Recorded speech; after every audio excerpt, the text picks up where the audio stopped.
Hello, good morning guys. I am Carl Dave P. Miraflores. You can call me Carl or Dave.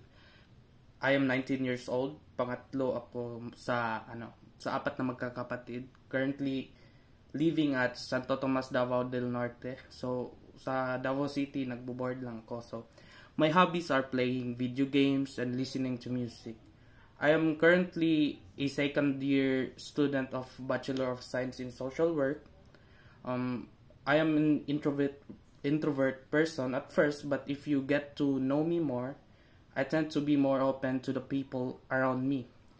Also, I really can't dance well, but I do play some sports like basketball and badminton.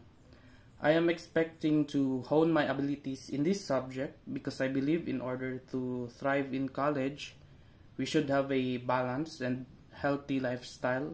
So, I hope we will have fun this semester and do well in our group presentation. So have a good day and thank you.